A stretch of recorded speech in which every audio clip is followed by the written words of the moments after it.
எல்லாருக்கும் என்னுடைய மாலை வணக்கத்தை தெரிவித்துக் கொள்கிறேன். Actually, it's a pleasure to be in a space where people have debated and the place is still so peaceful and nothing has been broken and because today when you talk about debate, I think Kannan goes for debates in television, which I think I've become too old to go to. I don't have the patience to shout and raise my voice, not as he, but still, he still manages to do that. So அங்கே அந்த டிபேட்ஸை பார்க்கும்பொழுதே வந்து அது எப்படிப்பட்ட ஒருத்தருடைய குரலை இன்னொருத்தர் கேட்காம இருக்கிறது தான் அங்கே டிபேட்டே. அப்படிப்பட்ட ஒரு சூழலை தான் நாம் பார்த்து கொண்டு இருக்கிறோம். அப்படிப்பட்ட ஒரு சூழல்ல அடுத்து நான் டிபேட் பண்ணணும் அப்படின்னு நம்பி போன ஒரு இடம் வந்து parliament. And I should give credit. கிட்டத்தட்ட ஒரு 10 ஆண்டுகள் நான் வந்து I've seen amazing debates, discussions.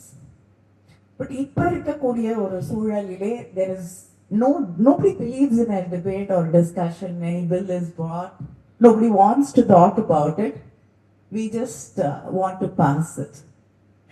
So இந்த ஒரு சூழலிலே இந்த நாட்டிலே ஒரு விஷயத்தை பற்றி நம்ம வந்து விவாதிக்கலாம்.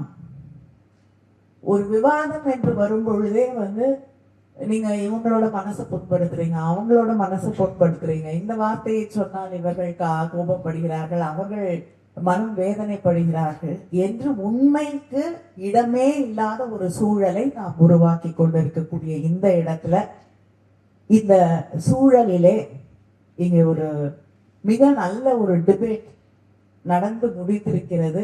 அந்த அரங்கத்திலே இருக்கக்கூடிய மாணவர்களை சந்திக்கும் பொழுது I really like to applaud you and congratulate each and every one who has participated in this debate. இதுல வெற்றி தோல்வி அப்படிங்கறத எல்லாத்தையும் தாண்டி நாம் ஒருவரோடு ஒருவர் விவாதிக்க முடியும் அப்படிங்கறதே வந்து it is a big win-win situation. Because I think today in social media நம்ம பார்க்கிறோம், ஒரு கருத்தை முக்கியமாக அதுவும் பெண்கள் ஒரு கருத்தை முன்வைக்கும் பொழுது அவங்க எதிர்கொள்ள வேண்டிய அந்த கமெண்ட் செஷன்ல போய் நம்ம படிக்கும் பொழுது, படிக்காம இருக்கிறது ரொம்ப நல்ல, எல்லாருடைய ஆரோக்கியத்திற்கும் நல்ல விஷயம் அது. ஆனா அப்படியும் சில நேரங்கள்ல படிக்க போகும் பொழுது அது நம்ம சொல்லக்கூடிய விஷயத்திற்கும் அதற்கும் எந்த ஒரு இதுவுமே இருக்காது. அது எவ்வளவு கீழ்த்தரமாக இந்த சமூகத்தை இட்டு செல்ல முடியுமோ, it's really lowering everybody's standards. The person who reads it, the person who's posted it, and the person who has to undergo it.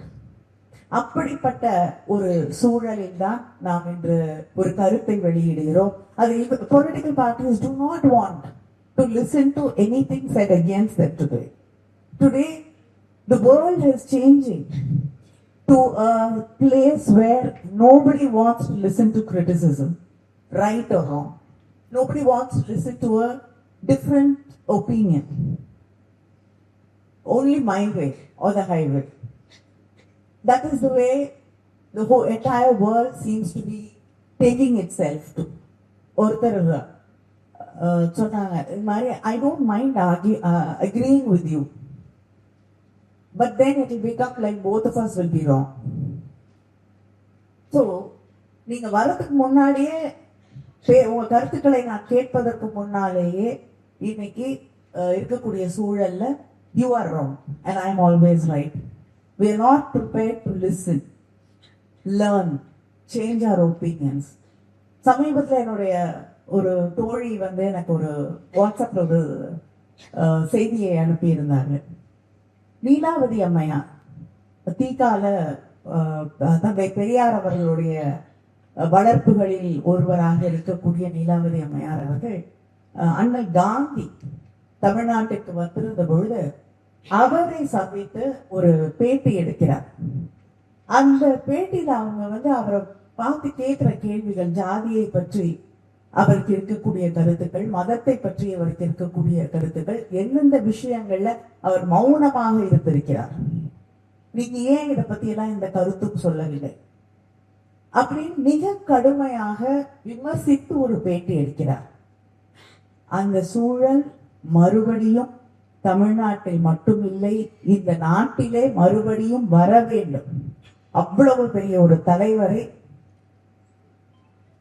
எதிர்த்து கேள்வி கேட்க முடியும் என்ற அந்த டெமோக்ராட்டிக் சிச்சுவேஷன், அந்த டெமோக்ரஸியில நம்பிக்கை இருக்கக்கூடிய ஒரு சமூகம், அதை உருவாக்குவது என்பது உங்கள் கைகளிலே இருக்கிறது. அந்த சமூகத்தை நோக்கி இன்னைக்கு நடந்திருக்கக்கூடிய இந்த மிக முக்கியமான ஒரு டிபேட், இந்த ஆர்ம் ஸ்ட்ரீட்டில நம்மளுடைய என்ன இந்த நாடு எந்த முடிவை எடுக்க வேண்டும், கையெழுத்து போடலாமா இல்லையான்னு. எல்லாத்தையும் நம்ம இது ஒரு வெஸ்டர்ன் கான்செப்ட் அப்படின்னு ஒதுக்கி தள்ளிட்டே இருக்க முடியாது. இன்னைக்கு இந்த அரங்கத்துல இவ்வளவு வெளிச்சம் இருக்குன்னா that's a western concept. So அதை நம்ம ஒதுக்கி தள்ளிட முடியாது. எல்லாத்தையும் வெஸ்ட்ல வந்தது, அதனால தப்பு, நமக்கும் அதற்கும் ஒரு ஏற்றுக்கொள்ள முடியாத இடைவெளி இருக்கிறது அப்படின்னு நம்ம ஒதுக்க முடியாது. You cannot be blind to everything. இன்னைக்கு that is another concept we see all over. எதை சொன்னாலும் அது வெளிநாட்டில் வந்தது, வெஸ்டர்ன் கான்செப்ட், அதனால இந்தியர்களுக்கு அதை ஏற்றுக்கொள்ள முடியாது அப்படிங்கிற ஒரு கருத்து சொல்லப்படுகிறது. அது மறுபடியும் மறுபடியும் மறுபடியும் நம்மை பழமையில் தள்ளிக்கொண்டே இருக்கும்.